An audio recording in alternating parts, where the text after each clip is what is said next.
ओम शांति।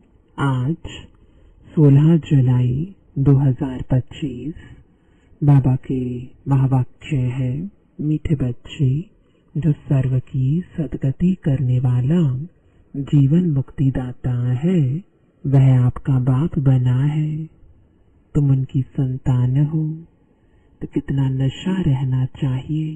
प्रश्न है, किन बच्चों की बुद्धि में बाबा की याद निरंतर नहीं ठहर सकती है? उत्तर है, जिन्हें पूरा पूरा निश्चय नहीं है, उनकी बुद्धि में याद ठहर नहीं सकती। हमको कौन सिखला रहे हैं? यह जानते नहीं तो याद किसको करेंगे? जो यथार्थ पहचान कर याद करते हैं, उनके ही विकर्म विनाश होते हैं। बाप स्वयं ही आकर अपनी और अपने घर की यथार्थ पहचान देते हैं। ओम शांति। अब ओम शांति का अर्थ तो सदैव बच्चों को याद होगा। हम आत्मा है, हमारा घर है निर्वाण धाम व मूल वतन। बाकी भक्ति मार्ग में मनुष्य जो भी पुरुषार्थ करते हैं, उनको पता नहीं कहाँ जाना है, सुख किस में है, दुख किस में है, कुछ भी पता नहीं। यज्ञ तप दान पुण्य तीर्थ आदि करते सीढ़ी नीचे उतरते ही आते हैं। अभी तुमको ज्ञान मिला है तो भक्ति बंद हो जाती है। घंटे घड़ियाल आदि वह वातावरण सब बंद। नई दुनिया और पुरानी दुनिया में फर्क तो है ना। नई दुनिया है पावन दुनिया, तुम बच्चों की बुद्धि में है सुख धाम। सुख धाम को स्वर्ग, दुख धाम को नरक कहा जाता है। मनुष्य शांति चाहते हैं, परंतु वहाँ कोई भी जा नहीं सकते। बाप कहते हैं, मैं जब तक यहाँ भारत में न आऊं, तब तक मेरे सिवाय तुम बच्चे जा नहीं सकते। भारत में ही शिव जयंती गाई जाती है। निराकार जरूर साकार में आएगा ना। शरीर बगैर आत्मा कुछ कर सकती है क्या? शरीर बगैर तो आत्मा भटकती रहती है, दूसरे तन में भी प्रवेश कर लेती है। कोई अच्छे होते हैं, कोई चंचल होते हैं, एकदम दवाई बना लेती है। आत्मा को शरीर जरूर चाहिए। वैसे ही परम पिता परमात्मा को भी शरीर ना हो तो भारत में क्या आकर करेंगे? भारत ही अविनाशी खंड है। सतयुग में एक ही भारत खंड है और सब खंड विनाश हो जाते हैं। गाते हैं, आदि सनातन देवी देवता धर्म था। यह लोग फिर आदि सनातन हिंदू धर्म कह देते हैं। वास्तव में शुरू में कोई हिंदू नहीं, देवी देवताएं थे। यूरोप में रहने वाले अपने को क्रिश्चियन कहते हैं। यूरोपियन धर्म थोड़े ही कहेंगे। यह हिंदुस्तान में रहने वाले हिंदू धर्म कह देते। जो दैवी धर्म श्रेष्ठ थे, वही 84 जन्मों में आते धर्म भ्रष्ट बन गए हैं। देवता धर्म के जो होंगे वही यहाँ आएंगे। अगर निश्चय नहीं तो समझो इस धर्म के नहीं है। भले यहाँ बैठे होंगे तो भी उनकी समझ में नहीं आएगा। वहाँ कोई प्रजा में कम पद पाने वाला होगा।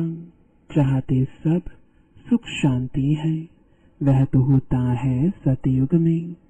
सब तो सुख धाम में जा नहीं सकते। सब धर्म अपने अपने समय पर आते हैं। अनेक धर्म है, झाड़ वृद्धि को पाता रहता है। मूल थुर है देवी देवता धर्म। फिर है 3 ट्यूब्स। स्वर्ग में तो यह हो ना सके। द्वापर से लेकर नए धर्म निकलते हैं। इनको वैरायटी ह्यूमन ट्री कहा जाता है। विराट रूप अलग है, यह वैरायटी धर्मों का झाड़ है। किस्म किस्म के मनुष्य हैं। तुम जानते हो कितने धर्म हैं। सतयुग आदि में एक ही धर्म था, नई दुनिया थी। बाहर वाले भी जानते हैं, भारत ही प्राचीन बहिष्ट था, बहुत साहूकार था, इसलिए भारत को बहुत मान मिलता है। कोई साहूकार गरीब बनता है तो उस पर तरस खाते हैं। बेचारा भारत क्या हो पड़ा है। यह भी ड्रामा में पार्ट है। कहते भी हैं सबसे जास्ती रहमदिल ईश्वर ही है, और आते भी भारत में है। गरीबों पर जरूर साहूकार ही रहम करेंगे ना। बाप है बेहद का साहूकार, ऊंच ते ऊंच बनाने वाला। तुम किसके बच्चे बने हो, वह भी नशा होना चाहिए। परम पिता परमात्मा शिव की हम संतान हैं, जिसको ही जीवन मुक्ति दाता सदगति दाता कहते हैं। जीवन मुक्ति पहले पहले सतयुग में होती है। यहाँ तो है जीवन बंद। भक्ति मार्ग में पुकारते हैं, बाबा बंधन से छुड़ाओ। अभी तुम पुकार नहीं सकते। तुम जानते हो बाप जो ज्ञान का सागर है, वही वर्ल्ड की हिस्ट्री ज्योग्राफी का सार समझा रहे हैं। नॉलेजफुल है। यह तो खुद कहते हैं मैं भगवान नहीं हूँ। तुम्हें तो देह से न्यारा देही अभिमानी बनना है। सारी दुनिया को अपने शरीर को भी भूलना है। यह भगवान है नहीं, इनको कहते ही है बाप दादा। बाप है ऊंच ते ऊंच, यह पतत पुराना तन है। महिमा सिर्फ एक की है, उनसे योग लगाना है, तभी पावन बनेंगे, नहीं तो कभी पावन बन नहीं सकेंगे। और पिछाड़ी में हिसाब किताब चुकतो कर सजाएं खाकर चले जाएंगे। भक्ति मार्ग में हम सो सोहम का मंत्र सुनते आए हो। हम आत्मा सो परम पिता परमात्मा, सो हम आत्मा। यही रॉन्ग मंत्र परमात्मा से बेमुख करने वाला है। बाप कहते हैं बच्चे परमात्मा सो हम आत्मा कहना, यह बिल्कुल रॉन्ग है। अभी तुम बच्चों को वर्णों का भी रहस्य समझाया गया है। हम तो ब्राह्मण हैं, फिर हम तो देवता बनने के लिए पुरुषार्थ करते हैं। फिर हम तो देवता बन क्षत्रिय वर्ण में आएंगे। और कोई को थोड़े ही पता है हम कैसे 84 जन्म लेते हैं, किस कुल में लेते हैं। तुम अभी समझते हो हम ब्राह्मण हैं, बाबा तो ब्राह्मण नहीं है। तुम ही इन वर्णों में आते हो। अब ब्राह्मण धर्म में एडॉप्ट किया है। शिव बाबा द्वारा प्रजापिता ब्रह्मा की संतान बने हो। यह भी जानते हो निराकारी आत्माएं असली ईश्वरीय कुल की है। निराकारी दुनिया में रहने वाली है, फिर साकारी दुनिया में आती है। पाठ बजाने आना पड़ता है। वहां से आए, फिर हमने देवता कुल में 8 जन्म लिए। फिर हम क्षत्रिय कुल में, वैश्य कुल में जाते हैं। बाप समझाते हैं तुमने इतने जन्म दैवी कुल में लिए, फिर इतने जन्म क्षत्रिय कुल में लिए। 84 जन्मों का चक्र है। तुम्हारे बगैर यह ज्ञान और कोई को मिल ना सके। जो इस धर्म के होंगे वही यहाँ आएंगे। राजधानी स्थापन हो रही है। कोई राजा रानी, कोई प्रजा बनेंगे। Suryavanshi Lakshmi Narayan the first, second, third 8 गद्दी चलती है।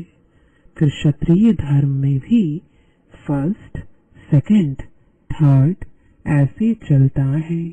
यह सब बातें बाप समझाते हैं। ज्ञान का सागर जब आते हैं तो भक्ति खलास हो जाती है। रात खत्म हो, दिन होता है। वहाँ किसी भी प्रकार के धक्के नहीं होते। आराम ही आराम है, कोई हंगामा नहीं। यह भी ड्रामा बना हुआ है।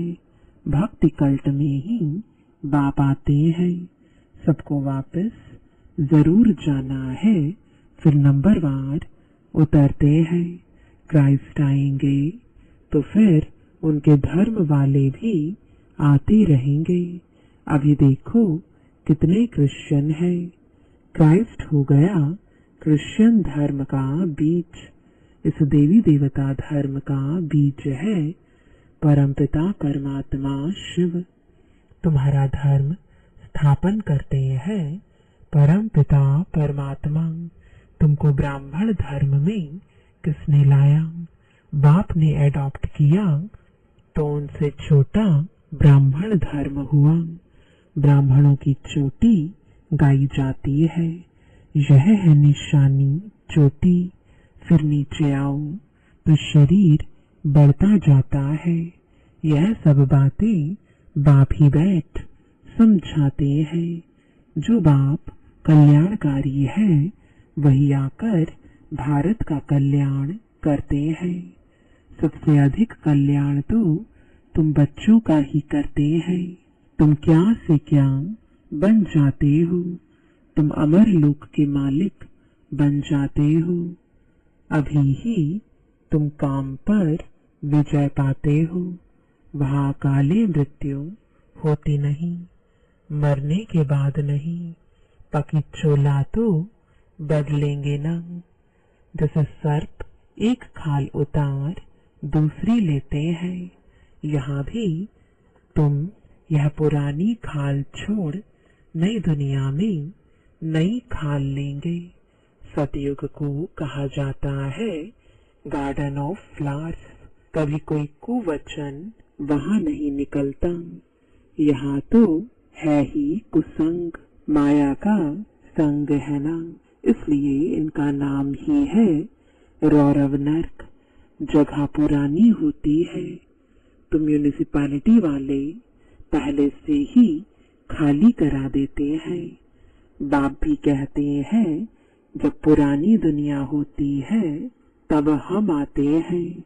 ज्ञान से सदगति हो जाती है। राजयोग सिखाया जाता है। भक्ति में तो कुछ भी नहीं है।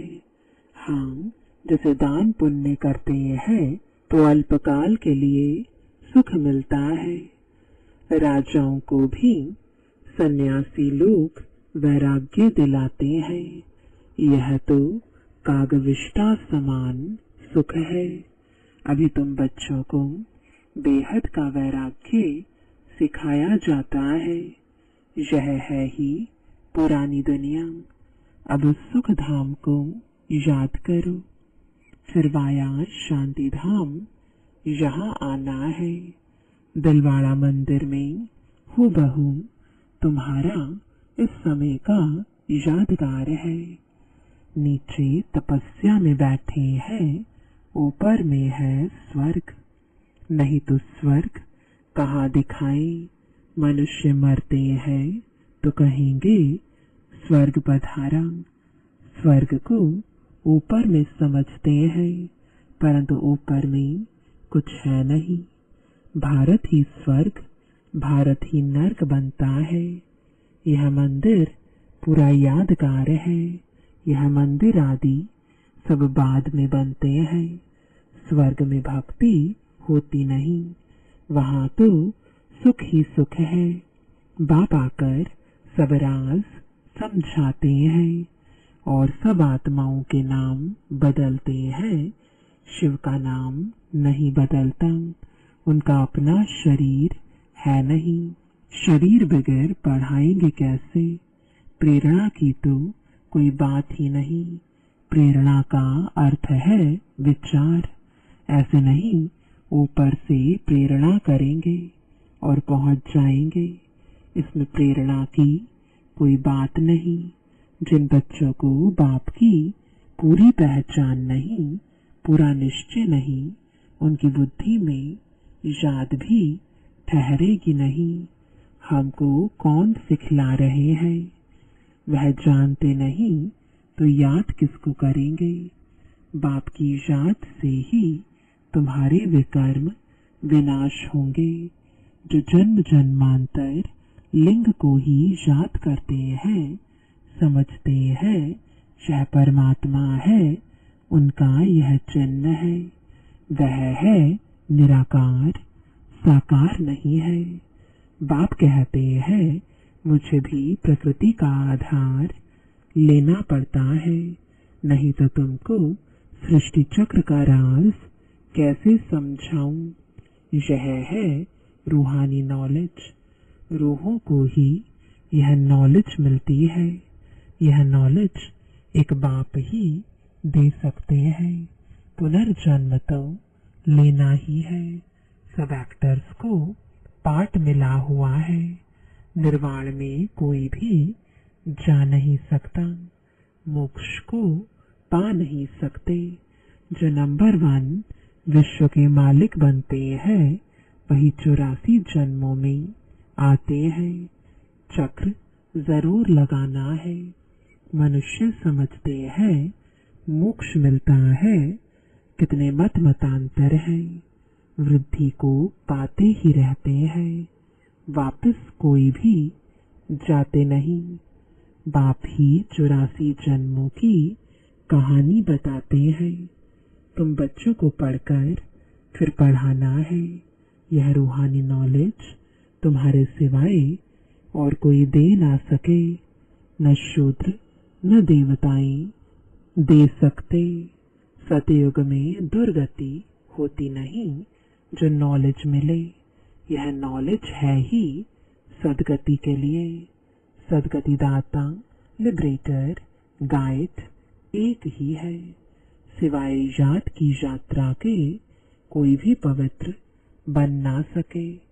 सजाएं जरूर खानी पड़ेंगी, पद भी भ्रष्ट हो जाएगा। सबका हिसाब किताब चुकतो तो होना है ना। तुमको तुम्हारी ही बात समझाते हैं और धर्मों में जाने की क्या पड़ी है। भारतवासियों को ही यह नॉलेज मिलती है। बाप भी भारत में ही आकर 3 धर्म स्थापन करते हैं। अभी तुमको शूद्र धर्म से निकाल उच्च कुल में ले जाते हैं। वह है नीच पतित कुल। अब पावन बनाने के लिए तुम ब्राह्मण निमित्त बनते हो। इनको रुद्र ज्ञान यज्ञ कहा जाता है। रुद्र शिव बाबा ने यज्ञ रचा है। इस बेहद के यज्ञ में सारी पुरानी दुनिया की आहुति पड़नी है। फिर नई दुनिया स्थापन हो जाएगी। पुरानी दुनिया खत्म होनी है। तुम यह नॉलेज लेते ही हो नई दुनिया के लिए। देवताओं की परछाई पुरानी दुनिया में नहीं पड़ती। तुम बच्चे जानते हो कि कल्प पहले जो आए होंगे वही आकर यह नॉलेज लेंगे। नंबरवार पुरुषार्थ अनुसार पढ़ाई पढ़ेंगे। मनुष्य यहाँ ही शांति चाहते हैं। अब आत्मा तो है ही शांति धाम की रहने वाली, बाकी यहाँ शांति कैसे हो सकती। इस समय तो घर घर में अशांति है। रावण राज्य है ना। सतयुग में बिल्कुल ही शांति का राज्य होता है।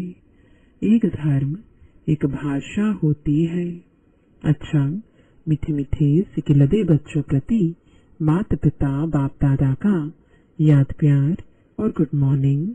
रूहानी बाप की रूहानी बच्चों को नमस्ते। रूहानी बच्चों की रूहानी बाप दादा को गुड मॉर्निंग और नमस्ते। धारणा के लिए मुख्य सार है, पहला, इस पुरानी दुनिया से बेहद का वैरागी बन अपनी देह को भी भूल शांति धाम और सुख धाम को याद करना है। निश्चय बुद्धि बन याद की यात्रा में रहना है। दूसरा, हम सोहम के मंत्र को यथार्थ समझकर अब ब्राह्मण सुदेवता बनने का पुरुषार्थ करना है। सभी को इसका यथार्थ अर्थ समझाना है। वरदान है, अंतर्मुखता के अभ्यास द्वारा अलौकिक भाषा को समझने वाले सदा सफलता संपन्न भव। जितना जितना आप बच्चे अंतर्मुखी स्वीट साइलेंस स्वरूप में स्थित होते जाएंगे, उतना नयनों की भाषा, भावना की भाषा और संकल्प की भाषा को सहज समझते जाएंगे। यह 3 प्रकार की भाषा रूहानी योगी जीवन की भाषा है। यह अलौकिक भाषाएं बहुत शक्तिशाली है। समय प्रमाण इन तीनों भाषाओं द्वारा ही सहज सफलता प्राप्त होगी। इसलिए अब रूहानी भाषा के अभ्यासी बनो। स्लोगन है, आप इतने हल्के बन जाओ जो बाप आपको अपनी पलकों पर बिठाकर साथ ले जाए। आज का अव्यक्त इशारा, संकल्पों की शक्ति जमा कर श्रेष्ठ सेवा के निमित्त बनो। वर्तमान समय विश्व कल्याण करने का सहज साधन अपने श्रेष्ठ संकल्प की एकाग्रता है। इससे ही सर्वात्माओं की भटकती हुई बुद्धि को एकाग्र कर सकेंगे। विश्व की सर्वात्माएं विशेष यही चाहना रखती है कि भटकी हुई बुद्धि एकाग्र हो जाए, वह मन चंचलता से एकाग्र हो जाए। इसके लिए एकाग्रता अर्थात सदा एक बाप दूसरा न कोई स्मृति से एक रस स्थिति में स्थित होने का विशेष अभ्यास करो। ओम शांति।